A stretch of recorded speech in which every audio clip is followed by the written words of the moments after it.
एक ट्रेंड में order block काम कैसे करता है ये समझते हैं। ऑर्डर ब्लॉक की साइकोलॉजी क्या होती है, मतलब ये बनता है तो बनता है, फिर उसके बाद वर्क कैसे करता है मार्केट में। तो देखो, सबसे पहले हाई टाइम फ्रेम पे देख लेना कंटेक्स्ट क्या है, कंटेक्स्ट के हिसाब से क्या है ऑर्डर ब्लॉक फाइंड करना आपको एकदम करेक्ट वैलिड, जो कि आगे वर्क भी करना है। तो देखो यहाँ पे बुलिश ऑर्डर ब्लॉक मार्क कर रखा है, और फिर ये वर्क कैसे करा है इसके पीछे के 3 गोल्डन बिहेवियर बताता हूँ।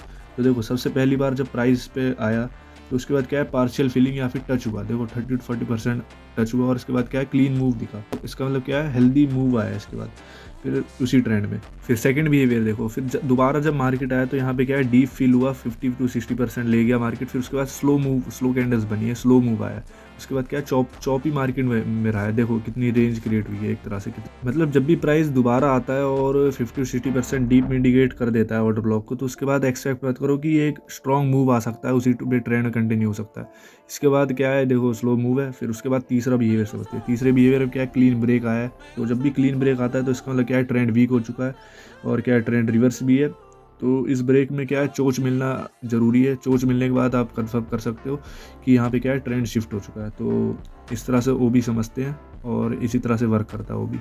एट लास्ट ओबी का काम है कि ऑर्डर्स को फिल करे जो कि रिमेनिंग रह गए हैं इंस्टीट्यूशंस के, ना कि डायरेक्शन चेंज करना। ऑर्डर फिल होते हैं तो क्या है मार्केट में रिएक्शन मिलता है, ये नहीं कि वहाँ से क्या है रिवर्सल हो सकता है या फिर कंटिन्यूशन हो सकता है। वहाँ पे बस क्या है ऑर्डर फिलिंग होती है। इस तरह से हमें मान के चलना चाहिए ऑर्डर ब्लॉक के बारे में।